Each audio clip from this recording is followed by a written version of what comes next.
Hi everybody, I'm Alex, And I'm Ryan. and this is Between Shelf and Screen, and it's a very special episode for me. And him only. Yep. Is it your birthday? Yes. Oh wow! Happy birthday! Yeah. This is I'm Alex's. turning 35. Ooh, that's not an age I agree with. Yeah. Let's call you 29. Yeah. Happy 29th birthday! Yeah, thanks. It's not my birthday, but might as well be, because I don't know if you could read the red, but it's The Haunting of Hill That's House. pink, first Is of it? all. Okay, well, I'm colorblind. Yeah, I forgot about that. I'm Just sorry. let me have this. But yeah, so we're reviewing the book, Shirley Jackson's The Haunting of Hill House. One of my favorite books of all time. And we're going to do the show About later. it. But yeah, we'll just stick to the book for now. But I'm super excited to go over this book. Yeah. Did you end up actually watching the show before the book or reading the book Yeah. first? I read the book because of the show. Oh, okay. I read the book first. I've not seen the show. I've seen one I Right. saw the first episode a while ago. Yeah. And I retained maybe the first 5 minutes. I watched the whole thing, and it's become my favorite show of all time. But we're not talking about that right now. Yeah. Because the book is awesome too. I do want to say, before we kind of jump into it, I just want to explain that today, Alex calls me, and right before he's coming over, and he's like, get this, I got this amazing special edition copy. And I was like, wow, I am so excited. And then Alex comes over and show them your copy again. Comes over with that. Actually, Well, it's that's her copy. my book. Yeah. And Same copy. yeah, and he was there when I bought the book, so he knew we had the same copy. Yeah, I might have forgot the copy she got, but we're not gonna. That's not what the podcast is about. Like, I will admit it's still an amazing copy. It's awesome. But I was like, Penguin Random House for the W. but yeah, that was it. I was just really excited to share your embarrassing story. Yeah, my memory not good. Really not. I feel like you've done this a couple of times. But anyways, so I want to get your opinion before I read. Actually, should I just read like my favorite quote of the whole book?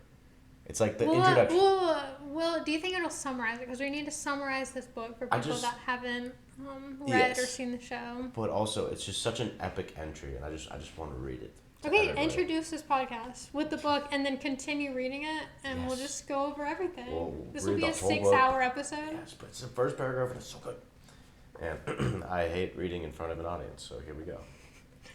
Okay. No live organism can continue for long to exist sanely under conditions of absolute reality.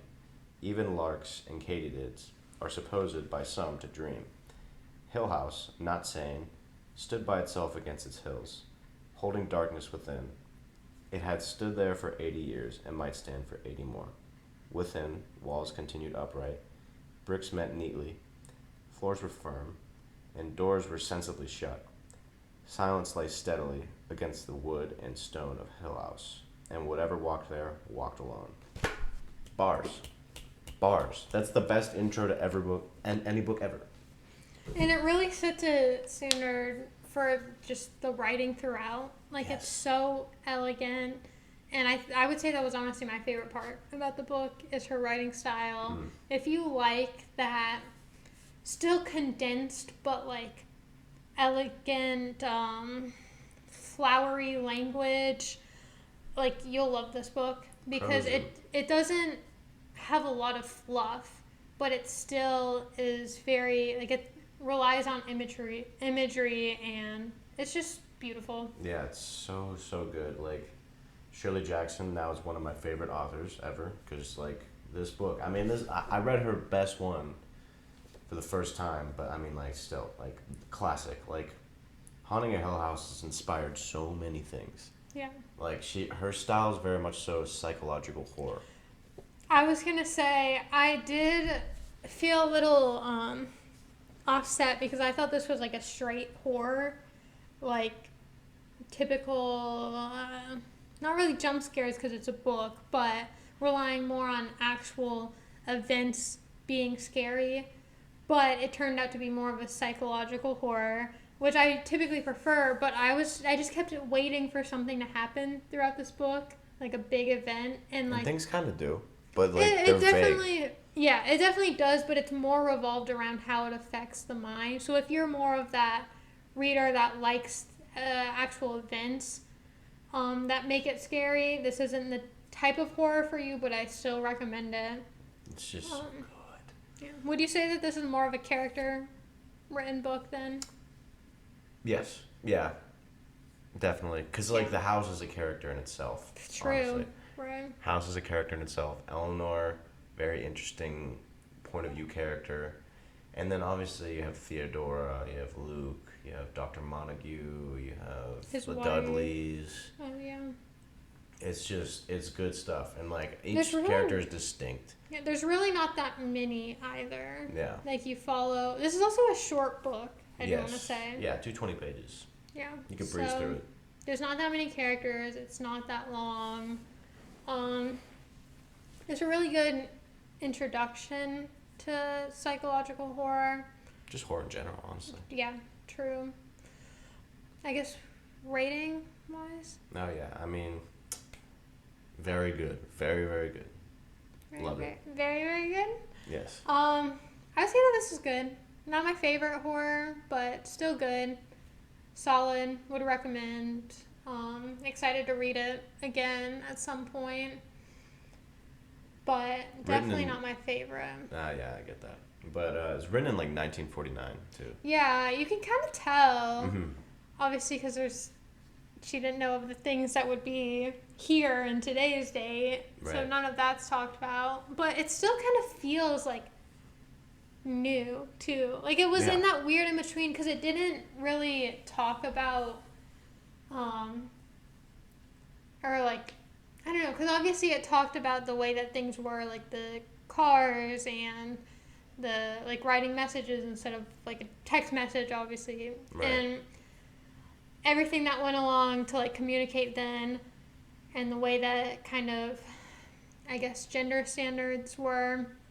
But it wasn't like all that revolved, and it seemed like kind of before its time. Before its time? Like, or ahead of its time. There you Yes, go. thank you. Yeah, no, it ages well. I think this is gonna be one of those books that like a lot of people will go back to like for years to come. Like it's just a solid gothic horror. Yeah.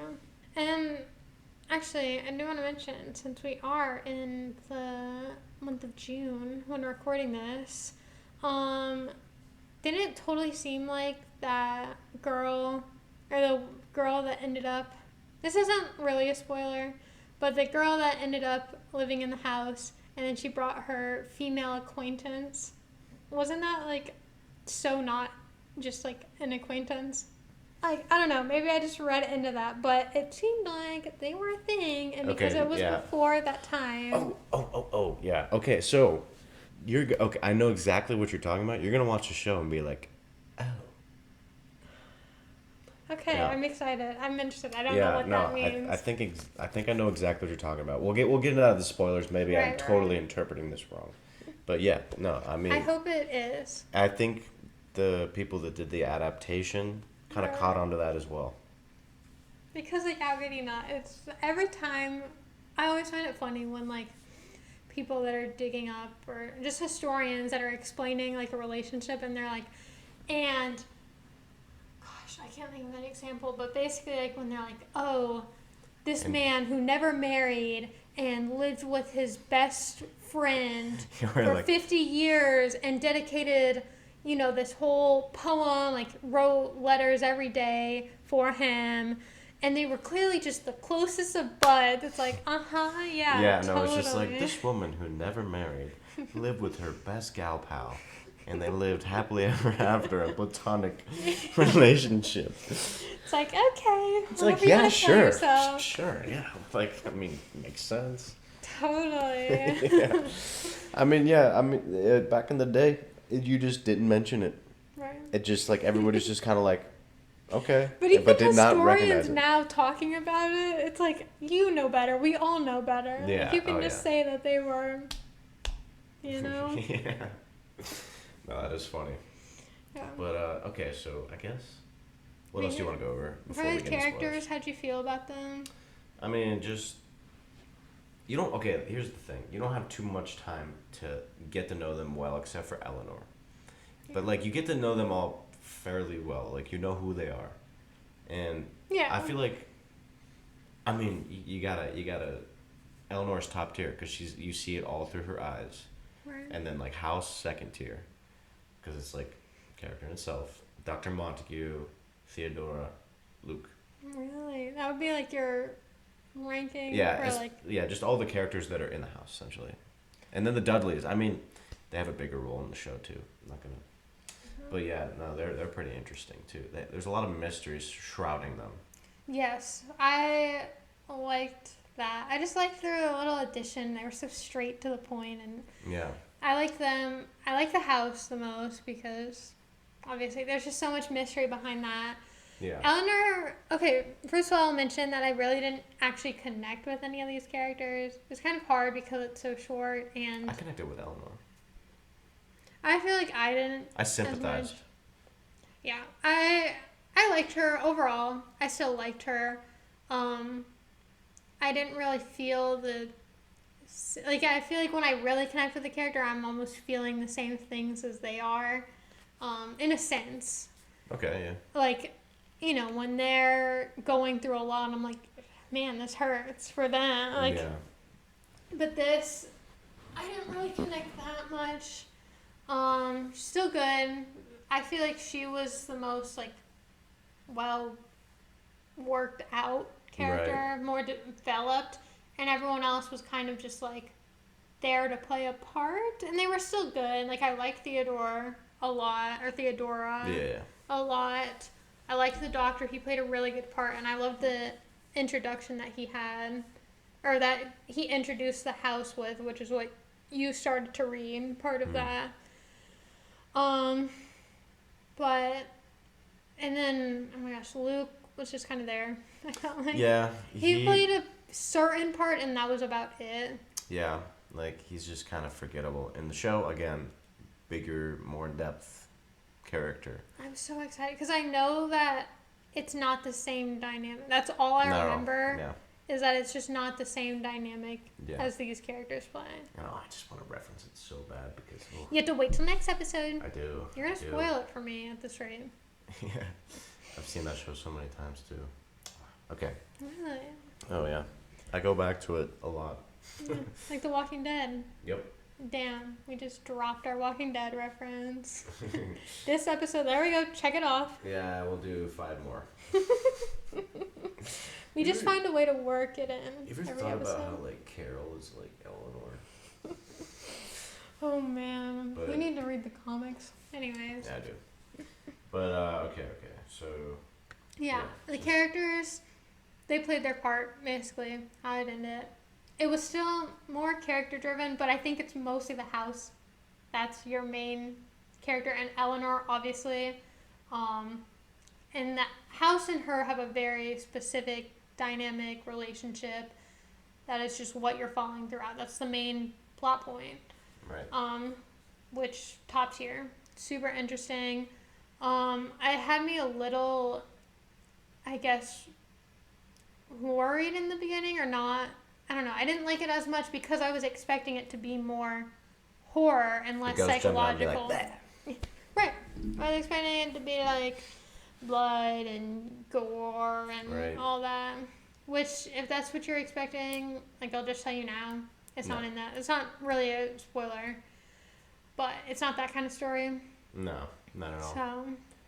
Yeah, and I don't know. What else do you want to get into before spoilers? Gosh,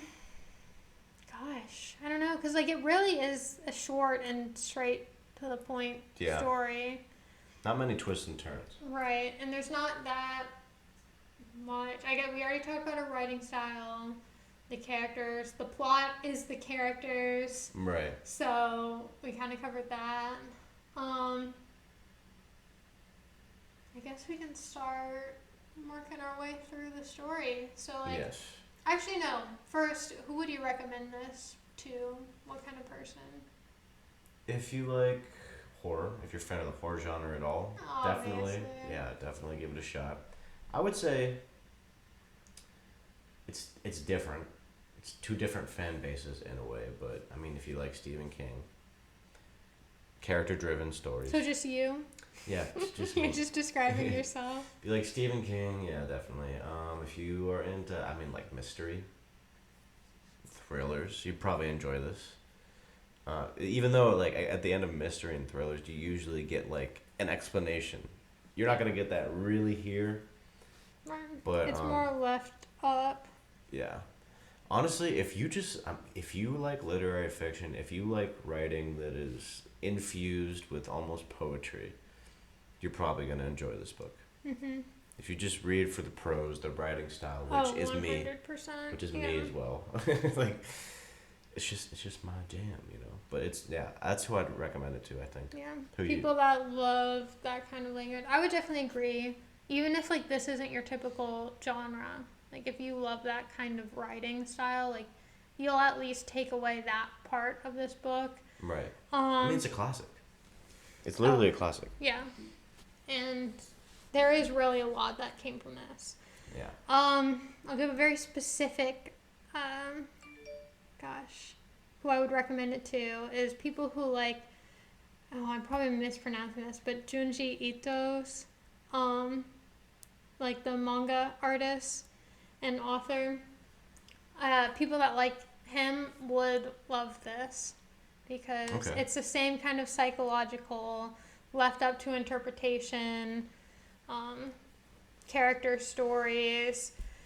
So like, if your manga's obviously completely different from,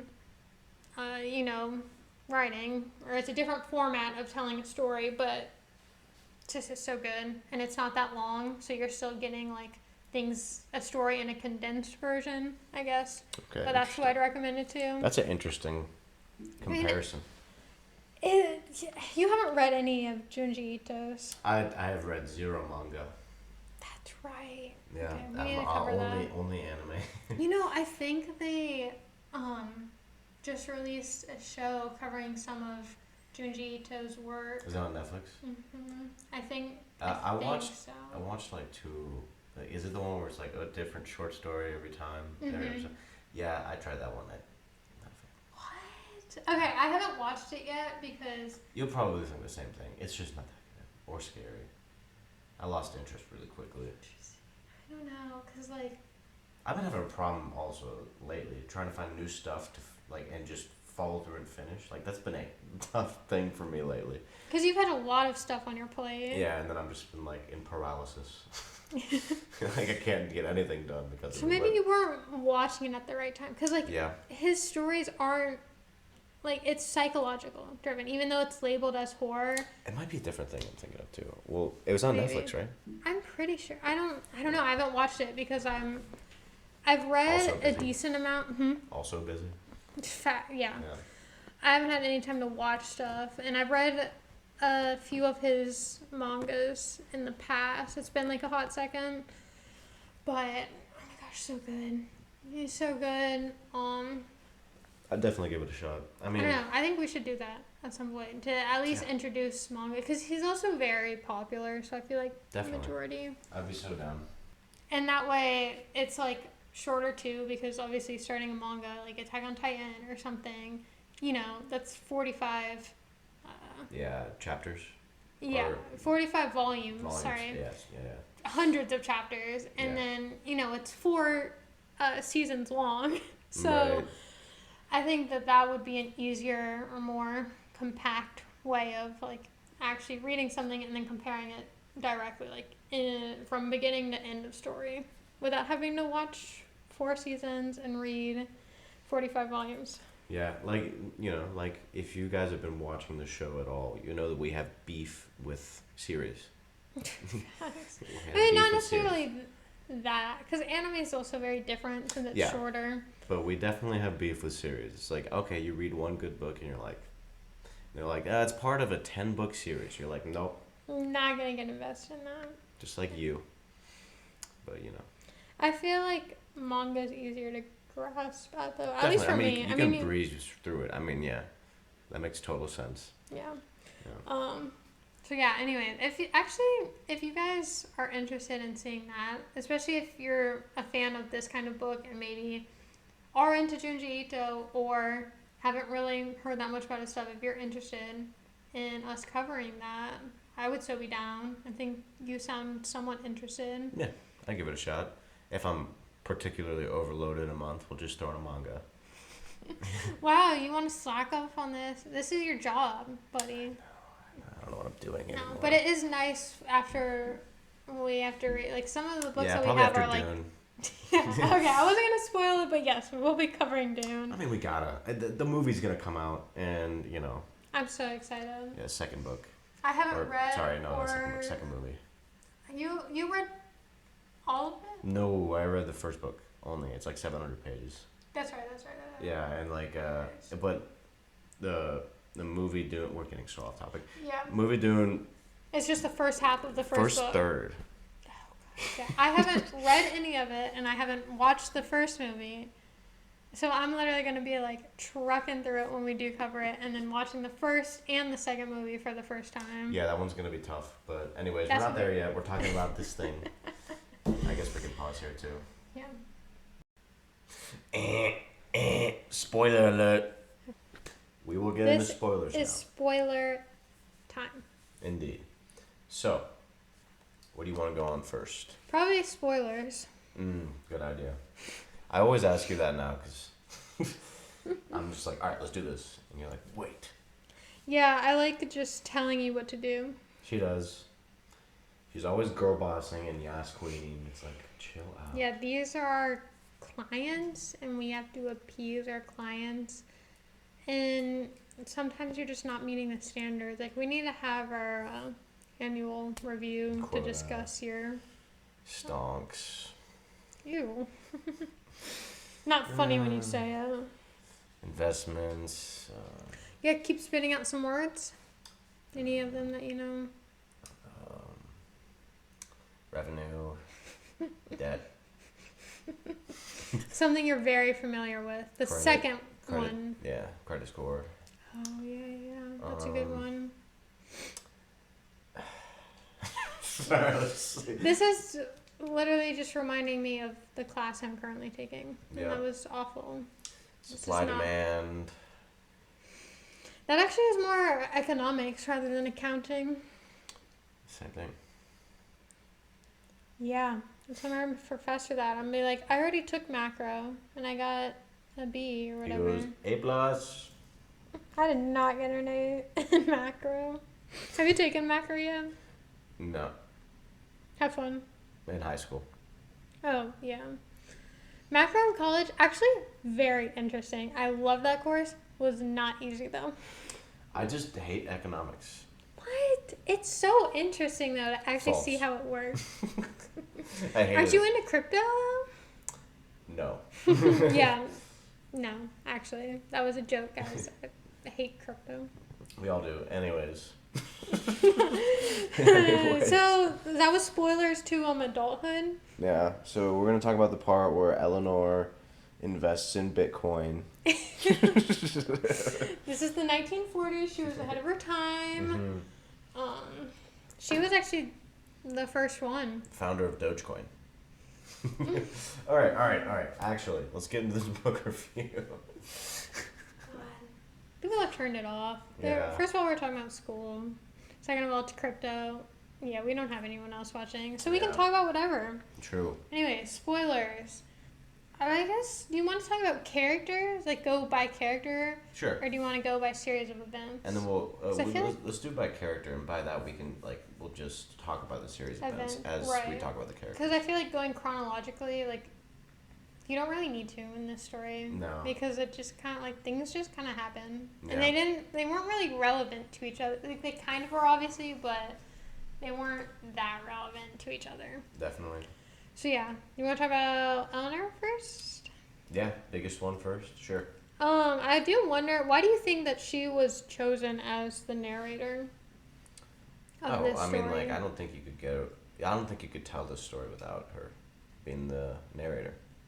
Why do you say that? Because, like, the house is definitely latched onto her because she's the weakest link, most vulnerable, and she's experiencing the haunting in its, like, fullest form, in a sense. Like, it's taking her over, making her insane, and all the other characters, like, they experience a little bit of that stuff here and there, but they're not getting, like, taken over by the house. They're very strong-willed, and Eleanor was already very anxious going into the house. Just very vulnerable. Like, she relies on everyone else in a sense of, like, their opinions. Like, everything revolves around, like, people's opinions of her, and she just wasn't... She didn't view herself that highly, and which was easy for sort of... Do you think it was a spirit essence of the house, or just, like, the literal house latching onto her?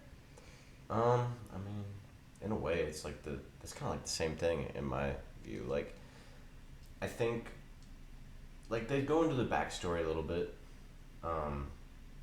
The people that made the house were just definitely not well, and then he even said, I think it was Mr. Hill, the one who had it constructed, was very involved. Was his name actually Hill? Yeah, I'm pretty sure. Like, I did not catch my on. God, if I'm wrong, I'm gonna sound like such an idiot. Well, no, that makes sense because it's Hill House, but it's also on a hill. I don't know. Yeah, I think that it's makes Hill. sense. But basically, he was very involved in, like, making the house, and I mean, like, he constructed every inch. Yeah, and basically, like, when Eleanor walks in, she goes, everything is constructed in just the wrong way. Like, she said, you can feel it.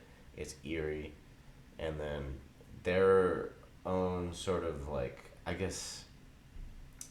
think they infuse their bad energy into the house, in a way. And especially him. Like, he was just fueled by, like, some of the books that he wrote to his children. Oh my, like, it was just insane, genuinely.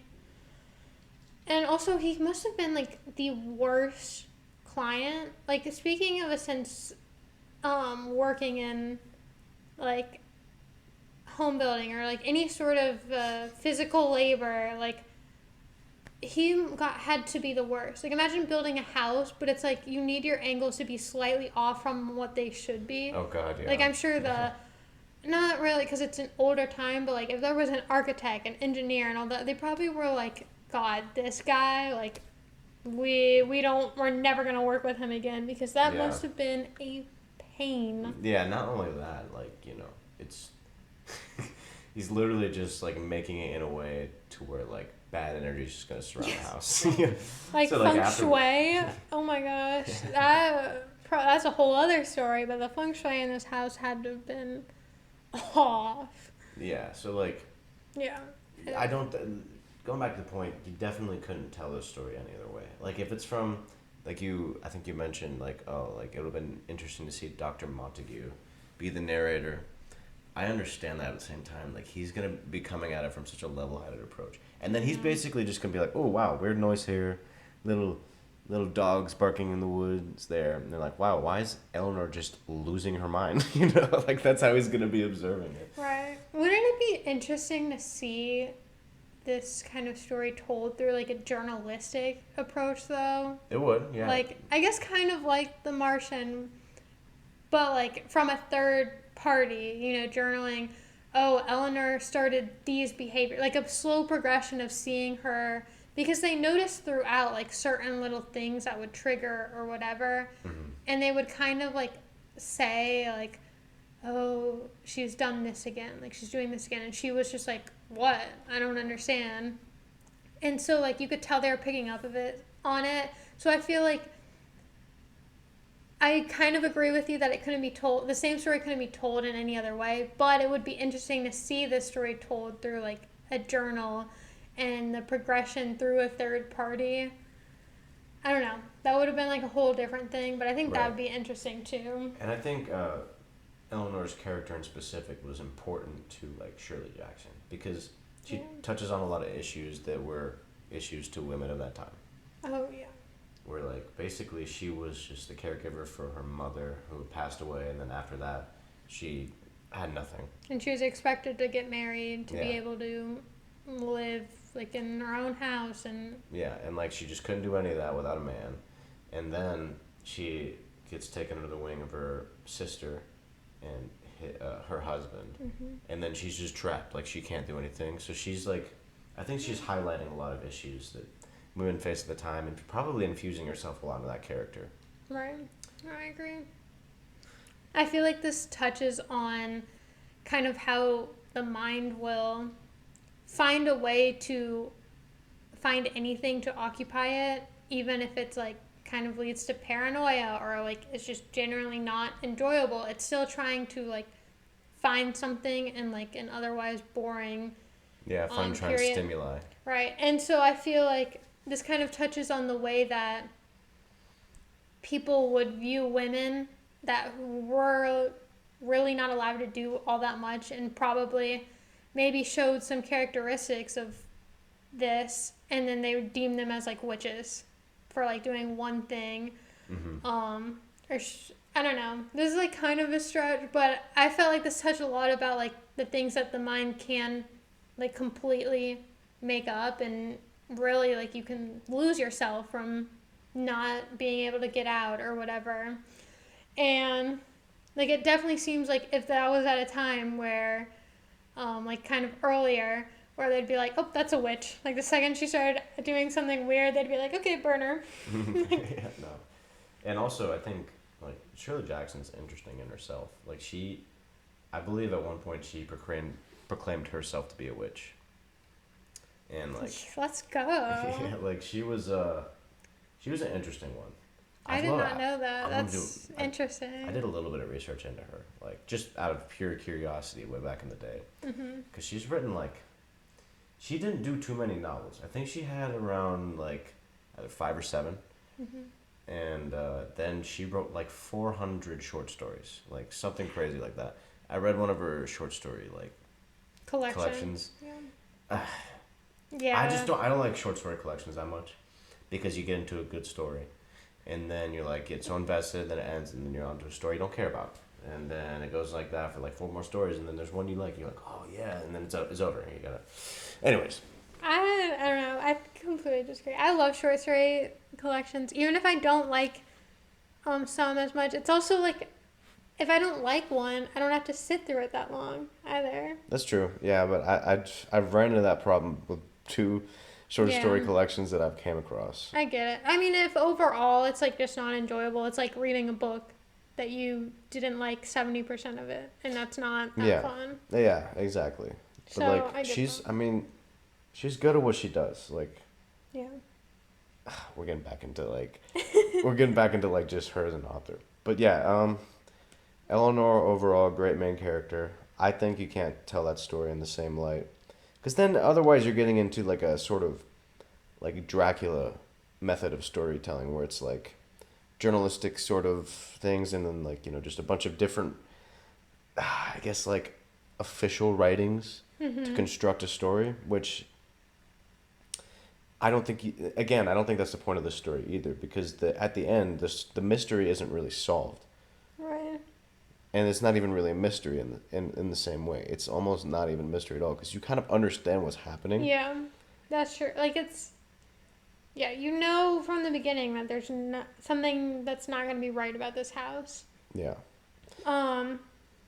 It's kind of like, I feel like Carrie intertwined both of those.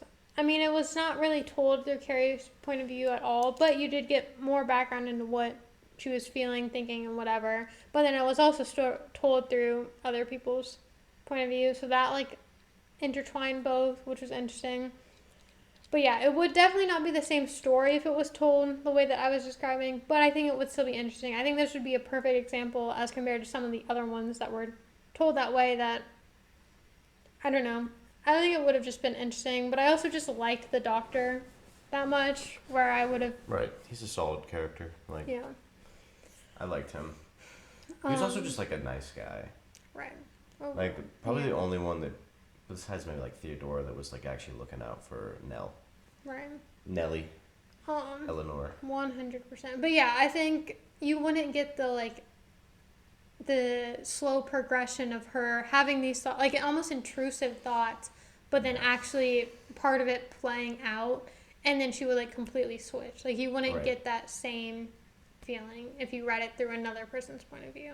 Right, and like I actually like horror books don't really scare me too often, but a couple of these, like a couple of the moments that she has in there was like genuinely unsettling. Like when she's wandering in the woods, and then she was just talking about the landscape changing and like it's going into like an abyss of black, and just like she's seeing things that aren't there. Like you can tell she's going crazy, but the house is like projecting itself. It genuinely, like I was just like, ooh, that's freaky. Also reading it in a house by myself in the dark. I didn't get that same experience because I wasn't by myself in the dark. But I agree it was unsettling, but like it was almost peaceful at the same time. But it was also because of the way that she was describing it. It's beautiful, yeah. Yeah, I felt like at peace with a lot of it. Like it really wasn't that scary in my mind. Right. But if you genuinely think about the way that, all the events that happened, and look at it outside of her perspective, like through the other characters, it'd be like, creepy. Yes, exactly. But like actually reading it through her and the way that she writes, it's just like, I don't know. I vibed with it. I was like, okay, Ellen. Yeah. I know you're like not okay, but like we're vibing right now. Yeah, and like, you get like her slow descent into madness is very well done. Yes, 100%. So that catwalk, where she's like, she ends up on the outside of it, and then she like comes to, and all the people are just like, "What are you doing?" Mm-hmm. That plays a big part in the. I'm not. Spoilers. No, not spoiler. I'm not gonna give specifics, but that plays a big part in the show. Yeah. I figured because it was kind of like a big part. Yeah, and it's very that part. Ooh. I'm excited for all that kind of stuff. But then I kind of have beef with this book's ending a little bit, though. Really? I was about to go into that. Yeah. You had beef with it? Just because I watched the show first, honestly. Well, I don't know what this show's about, so I don't know exactly. But you'll see why. Because, at the end, it's just abrupt. And I love that because, oh my gosh, when she was, going through that and, at the very end when it was hold on, what is going on? Yeah, it wasn't too. Yeah, but it wasn't oh, I don't want to be doing this. It was just why aren't they doing anything? It wasn't her coming to in a sense where she was I don't want to be doing this anymore. I don't I need to stop the car. That would have I feel spoiled it because it's okay, yeah, of course, now she's suddenly I don't want to die. Yeah. But then the fact that it was why didn't they do anything? I'm sure, or she obviously didn't want to die still, but it wasn't explained that way. It was she was almost blaming the other people or just confused overall. Yeah, we're just disoriented. It was so interesting. It's not that it's a bad ending. It's just that it's abrupt and it's done. And which it just kind of upset me because I'm just okay, well, I would like to know a little bit that, and that kind of goes back to your point of oh, it's Eleanor's perspective. Mm-hmm. So it ends when she ends. But I would have. She ended? I thought she survived. Yeah, she wrapped around the tree and she's whoopsie. She's a tree hugger. Such a klutz. But then she stopped the car and she's all right, guys. It's I'm just gonna walk. Right. I'm just gonna walk off the property. But no, I would have liked to see from the other characters reacting to the situation. That's true. I would have liked to know what her sister thought of it, what the husband thought of her stealing the car. I feel her sister would have been my car. Yeah. That's what I assume. Yeah, but I would have liked to see all that. And you don't have to necessarily wrap up and have a satisfying ending for Hill House itself. I just want an ending for the other characters. Yeah, but I feel they were always meant to be characters that just were left up to interpretation. We're just going to go on and you never really figured out exactly what they did because that's just kind of how they felt they were written. Again, you don't connect as well with them. They aren't fully developed. They really didn't change. Well, you any can of tell them. Dr. Montague, like, well, there's 2 layers with him. One, he cared about Noah probably more than anybody in the house besides Theodora. And 2, I mean, like, the whole experiment that he was running as, like, a psychologist there, or I don't know his exact thing, but I assume it's, like, somewhat in psychology in the realm. Like, somebody died during it, so that's going to have backlash on his career. I mean, you get a little bit at the end where it was like he left the house right after. Right. Like, so you know that he was like, okay, end of, like, we're not messing with this anymore. Yeah, but at the same time, you don't know what he does what he later took on. from that. You don't know if the house kind of leaves an imprint on every single one of them. It just, Eleanor's dead. I don't know, I feel like that's what. It's kind of the point. Yeah. In a way, but at the same time, I don't know. Literally, it ties back to what I said when I first brought this up. It's just the ending of the show. It doesn't it doesn't give away mysteries in a sense. It kind of does, but it kind of doesn't. But it's very satisfying how it ends. Like, no stone is unturned. You leave that show going, wow. Like, I understood everything, and this was fantastic. And with this one, you're just like, I understood everything. This was fantastic, but wow, what an abrupt ending. And, like, it's kind of like another Stephen King book I read, which is The Long Walk. I'm sure you heard of it. Yeah, I have it on Audible, and I'm scared to start it. It's like 45 hours. No, what? No, it's a like 300-page book. Oh, I'm thinking of The Stand. Yeah. Yeah. Okay. Stand's really, really good. Yeah. But no, The Long Walk, he wrote it under the alias Richard Bachman. Yeah. And at the end, this won't really give away any spoilers, but it says something really weird, and then, like, it's through a character's perception as well. Mm-hmm. And then it says something that, like, kind of, like, alludes to maybe a supernatural presence being there. Mm-hmm. And then bam, and it's like a half a thought, and then it's just done. You're like, what? That's kind of what this one felt like. Yeah, that's a bit annoying. I don't know, but I feel like, I don't know, I don't get the same vibe. I really like the end. I felt like it fit It's not bad. perfectly. That's but probably my one gripe with the book. I understand where you're coming from with that. Because it really depends on the book, and it really depends on what you connect with in a book. Because there's other books that have ended in the same type of way, and I've been like, like, that was not how it should have, I guess, in my opinion, ended. But this one, I felt like worked really well. It did. It did what it was supposed to. Right. But I prefer this over other endings, which it's not the same for everyone. Right. And I'm sure there's some books that I've been like, don't like the end, and other people felt like fit perfectly. So, like, and I feel like,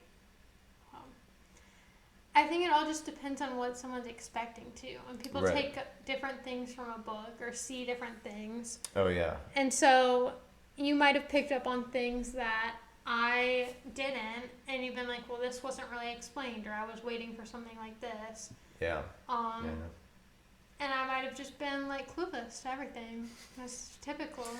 Pretty much. No, I made one of my friends read this a while back, and it was so interesting to see him read through it, because he'd be, like, coming up with theories every time we'd meet, because, like, we'd get, like, a third through the book, and then he'd be like, I think this is going to happen, I think this is that way because he was expecting some sort of elaborate plot to come back, or maybe, like, some underlying themes. He definitely didn't like this ending. Yeah, I think he kind of said the same thing, but also he, like, really did like it as well. Overall, yeah, still like it. Right. I just appreciate this was written in, like, 1949, and I feel like horror, up until that point, was very much so in its confines. Mm-hmm. And this is kind of like a drastic change. Like, like that falls into my rating as well, just because, like, like I'm reading it right now, 1984. We can read that now and be like, cliche. We've all seen these dystopian things, like, in movies and books since. Like, this isn't like a groundbreaking book, but when you put in perspective that book was like, it was written in 1949. Yeah, this is written in 1949, but then also, like, No, that was written in 1939? I thought it was 49. Maybe I'm wrong. But I know it was written 30s, 40s. Yeah, 30s, 40s. And then, like, you go back, read through it, and, like, he's talking about helicopters. He was talking about, like, super states, and then, like, just constant war. Like, just all stuff these that problems. to us doesn't...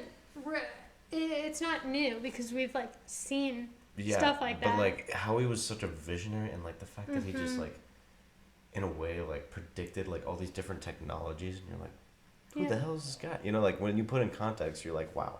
Then you just appreciate it much more, much like Hill House. Yeah, exactly. Because I feel like, especially with him, like, he was able to take, like, certain things. There were still, like, minor things happening. Like, the things they were trying to...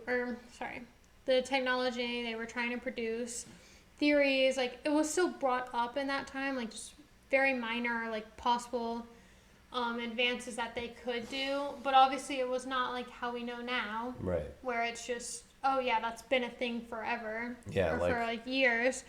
He was able to pick up on certain things, or like things that we would need next, you know? Yeah, and maybe also, a helicopter, something like stuff like that, and he was able to take from that and create an elaborate story of how it would be used, and like just genuinely was able to predict based off of the way that humanity was going. And I just like genuinely so amazing, like, how he could do something like that. Like, he was a general genius, literary genius. Yeah, lost his way though. Married his cousin. But okay, it was 1949. I literally looked it up today, so that's why I knew that off the top of my head. No, that's impressive.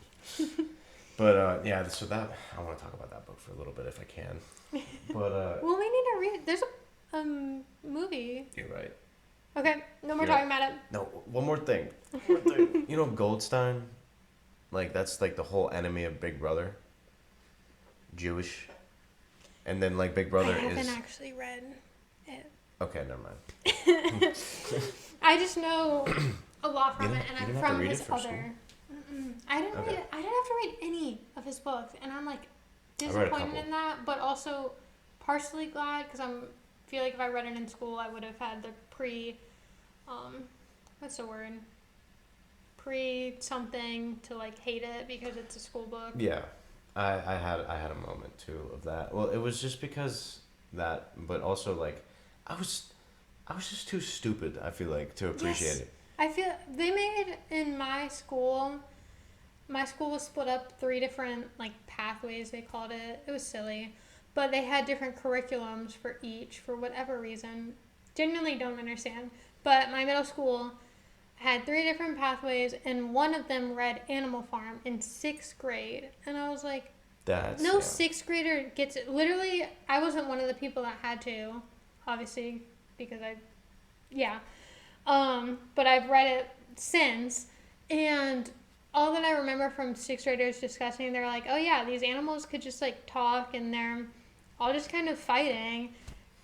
Literally not the point of the story. Like, these kids are too dumb to understand. I wish that's another one I wish I would have read. Instead of like Fahrenheit 451. Oh my god, that one was trash. It's so bad. It's like book burning. We do that because book's bad. So like I hate that book so much. That's one of the books where it's deemed as a classic and like before its time, because he was like, oh, VR basically. He did kind of predict that, and like people would be absorbed in their technology, but like he just made it into like such a like, oh, now everyone hates books, and it was such a trash plot. It was so stupid. I hate that book, legitimately. It was really not as deep as people say it was, because it explained everything, and it's like... Yeah, it's not, there's no interpretation, there's no subtlety, it's just like, book's bad, burn the books. Yeah, it's the subtlety part, and that's why Animal Farm is like top tier, because at this point, like I feel like anyone our age and older would be able to easily understand Animal Farm, but it's still not in your face.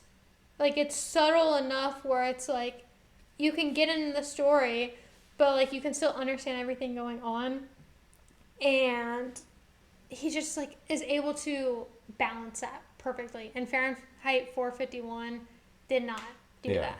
It was Now, okay. too absurd. No, yeah, for real. And if they were to get me to read this at a younger age, like in school, I'd be all over this. Yeah. I don't know why they don't do more horror. I guess I do know why.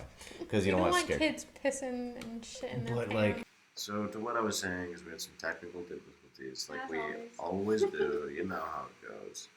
But so, if I were to be given this in class, it would have captivated my, short attention span. Just because it's so much more, like it just interests me more. Like I feel like, I guess it doesn't really have any cultural significance other than relating to horror and being a classic. But I don't know. I wish I could have dived. Like I wish literacy classes, or yeah, I guess literature class. Sorry, literature classes in like grade school. I wish they would have had more variety or more things to choose from. Because like some of these classics that we read, like I don't care. It could be a great book, but I don't care at all. Yeah, it's hard. It's also hard to just find a book that's going to appease everyone. I mean, you're not going to. There's Some gonna be people's going to read this and they're going to hate it, and it's because it's not for them, and they should have the option to not. I always liked when we had a choice. Yes. So at least the majority got to, read the book that we wanted, or like you could literally pick a book and read which one you chose. Because I feel like that also just initially interests you more. Because you're like, oh, this is something I chose to do. Like you feel in control of it almost. The illusion of control. Because I remember for summer reading one time I read World War Z. And we can actually do that one too. I think I mentioned it. We mentioned it. I haven't read it. I read it. I mean, anything of the zombie genre I love, but we're getting off topic. Walking Dead, part 2. But, so this is just, I guess we touched on the other characters a little bit. I guess we can touch a little bit on. I think Theodora was the, stole the show a couple times. Yes, I think she was really our second main character. Yeah. And then I think we need to end it with probably opinions in the house. Yes. But Theodora, I was kind of confused about the relationship between Theodora and Eleanor, partially because Eleanor, first of all, she was disgusted with Theodora and then loved her and wanted to move in. It was so flip-floppy, and part of it was because of the house affecting her. But then Theodora's responses were always odd. She also didn't really seem like she knew what was going on. I don't know. They were interesting. There was my favorite quote. It comes up in the show too. Got the page number for it, but she's talking about how she took a rock through a window, and then her mom spanked her, and then she goes, "But I just remember the sounds of the lovely crash." And it's a good quote. It tells you a lot about her character too. She's good writing. Yeah. But Theodora in this one is definitely very interesting, and in the show, even more. Is it Theodora or Theodora? Theodora. Okay. But in the show, they call her Theo. Yeah, that's right. So, and then, it touches a little bit on here, but they call her Nellie. Yeah, Eleanor? Yeah, Nellie, and in the show, they call her Nell.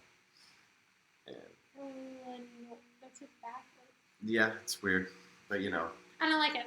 People call Richard Dick, so, how the hell do they come to that, I know how. Explain. No, so, yeah, I don't really, nicknames kind of weird. But, okay, I like Theo. Actually, I really like that girl's name. No, I like it too. But yeah, Theodora, just her as a character, well developed, well rounded. The relationship between Eleanor and her, very confusing. Yeah, and it's an interesting dynamic for sure. Yeah. Because at some points they're like, "Oh, you're my sister," and other points Theodora's like, "What's wrong with you?" Right. Yeah. And it's okay. Actually, one thing I wanted to ask: do you think that she was actually kind of in on the experiment? that she wasn't asked the same way that Eleanor was. Because, like, part of me was like, maybe they knew that Eleanor was kind of not in the right mental state. Like, she was, living with her sister and never really did anything with her life. Wasn't that developed in the world, I guess. I and guess so they knew that she'd be vulnerable. I don't think there was any plotting. I think they got there and then they figured out, and then everybody kind of like convened behind her back in a way that was kind of like disrespectful to Eleanor.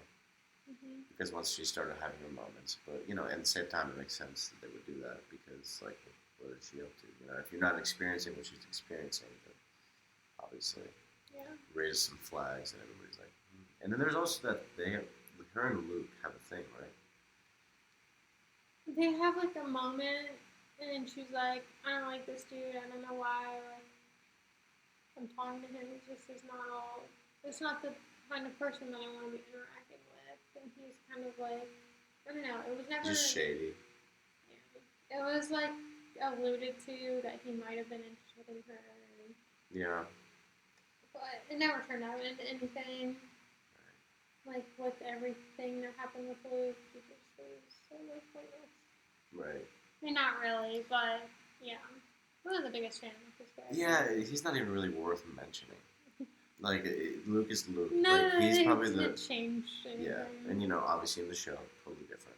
And then I want to hear your thoughts on the house, because since I've seen the show, it definitely alters my opinion on the book.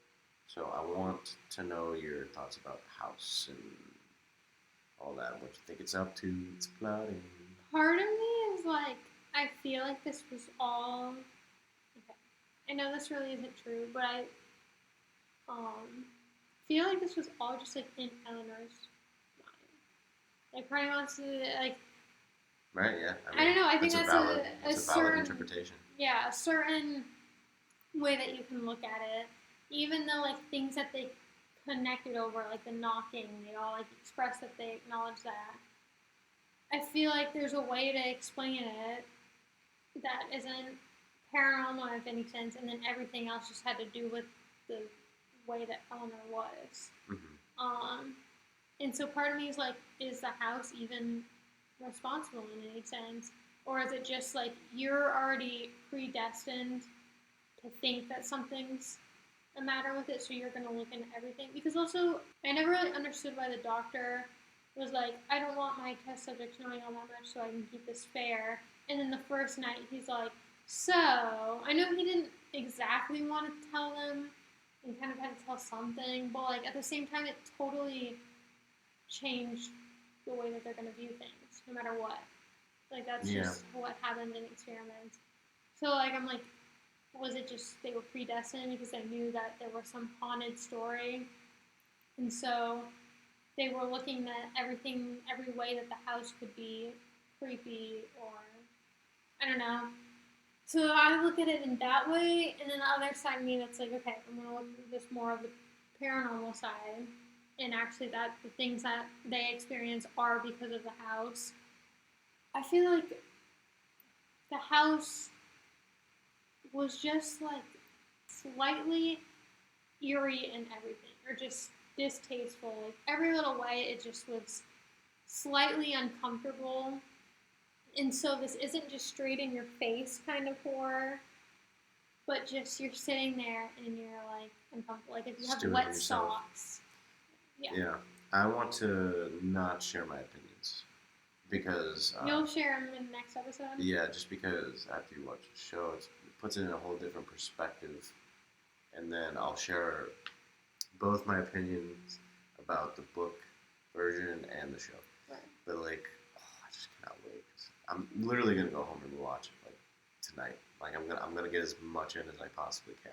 Yeah, I'm excited because I feel like the house was a really good, really big character, but at the same time not, because like it really didn't do all that much to actually, or that it wasn't that forward, I guess. Yes, with everything. it's like the Joker in the Dark Knight. He's like, just give him a little You want to do that louder so everyone can hear you? Yeah. So That was really bad. I'm embarrassed, dude. I'm so glad I'm keeping that in. Cool. Everyone needs to know. So, yeah, I feel like the house was a very distinct kind of, or she wrote this in a very distinct way, in the way that she wanted the house to act and the character it needed to be. So if the show changed that, it's going to be a whole different vibe almost. I'm excited. Yeah, no, please watch it tonight. Because I'm I have work. I want to be able to also absorb it. Yeah. Yeah. And I don't want to get one episode in and then be itching. Yeah. So if you're excited, we're gonna be going over the show next week. So tune in, like this video, comment down below if you're excited for the episode, and let us know your opinions. Yeah. We would love to hear them. I want to know. Well, this is a far reach, but I want this video to all the fans of this book and show. I want them to just be as fanatic about it as me. Yeah. In the comments, please, for the love of God. A little community involved. That would be so sick because I've met very few people who've actually watched the show and read the book. Right. Because it's kind of niche. And low-key, yeah. I feel like the show was semi-popular. Yeah, it's pretty big. But then in a very specific crowd. Yes. At the same time, yeah. Very niche. People who like family dramas and also horror combined. And I think I'm the only one. You are. Yeah. I think I'm the only one. No, I'm not. But people, it's just so good. I want everybody to just nerd out in the comment section. Yeah. All 7 viewers. Hopefully, yeah. I feel like we cover a lot of horror, so... We do.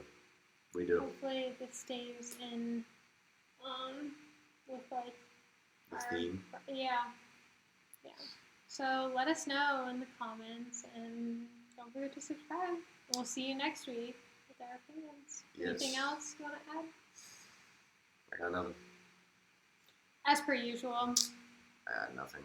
All right, guys.